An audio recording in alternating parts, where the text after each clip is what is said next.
Hey everybody, this is Pete with Windy Mountain Farms in Northeast Arizona. Today we're going to try our new gourmet electric smoker from Brinkmann. Inside the bottom you'll see the heating element with the pan with all the little lava rocks, or cinders as we call them up here because they're everywhere. I've taken some larger stones and put around the heating element so my pan of chips is not directly in contact with the element itself. So here's my pan of chips. I'm going to put in the bottom like so on top of those rocks. And now my wife is going to put the water pan in. We got warm water about an inch from the top. We're just doing it basically as the instructions on for the barbecue said to do, or for the smoker. Alright honey, thank you. Now we'll take and we'll put our first rack in above the water pan, and like so, and our bacon. Now this bacon comes from our own hogs we raise here, and it's one bacon from one side of a belly, and that I just cut in half to make it easier to fit in the smoker itself. And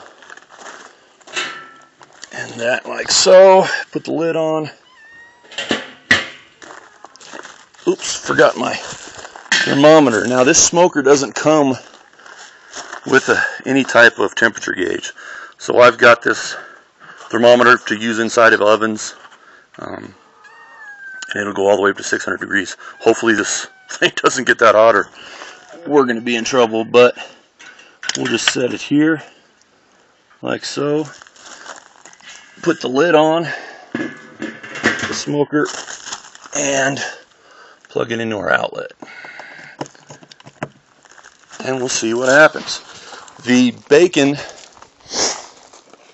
what I used for it is called buckboard bacon cure. We get it at our local general store, and you rub it on the bacon. I've got 9 pounds of bacon there, so it's let it sit on it for about 4 days, 5 days. Flip it over halfway through, flip the bacon over halfway through, and rinse it off real good, and then let the bacon soak in water for about an hour, pat it dry, and then it's ready to smoke. The chips I'm using are apple. I just use a smokehouse apple chip, so we're going to give it a shot, and maybe we'll have some apple smoked bacon. See what happens. So we will get back to it in about 4 hours, see how it's doing. It's been almost 2 hours, and the smoker stopped smoking. So what I did was come out and I just tossed some more chips into the bottom there. It's starting to smoke again now. The smoker itself was at 300 degrees, a little too warm, but again, there's no control, so we'll have to figure something else out for that. But we added a bunch of wet chips, and she's starting to smoke again nicely. You can see some nice color on that bacon there, and I'll even take the top off, and doesn't that look beautiful? Kind of looks a little orange in the video, but it's just a nice smoky color. So I think 4 hours total on this bacon ought to be enough, but we'll come back and check it out here in a little while. Okay, it's been 4 hours that this bacon has been on the grill, or on the smoker. Let's see how she's doing. Not smoking much. Just too much ash in the pan, I think. It's smoking a little bit. It's right about 280 degrees. I'm going to go ahead and pull the plug out, take the cap off the smoker, and boy, will you look at that. That is a thing of beauty. Let's check our temp. 160 is done. You guys can't see that, I don't think. Well, there you go. That is 140 and still climbing.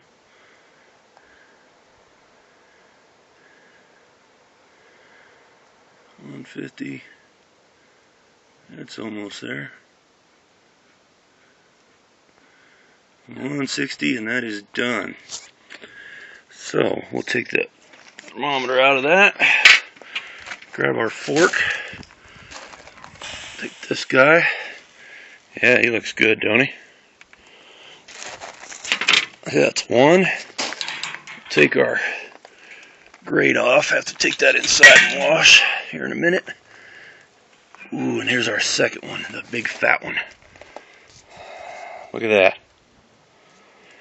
When you slice it long ways down the side here, we have a little electric slicer in the house that we use, and it's still smoking a little bit. So it seemed to work out pretty good. The bacon come out really nice. It got the temperature in 4 hours. Again, that was 9 pounds total. The bigger piece on top was probably 5, and the other one 4. So we'll take her in the house, let her cool down, slap it in the fridge, put it on the slicer, and have some bacon. Next time we'll probably do some ham, and I plan on doing a turkey too, maybe around Thanksgiving. So for Windy Mountain Farms, I'm Pete. Thanks for watching. Have a good day.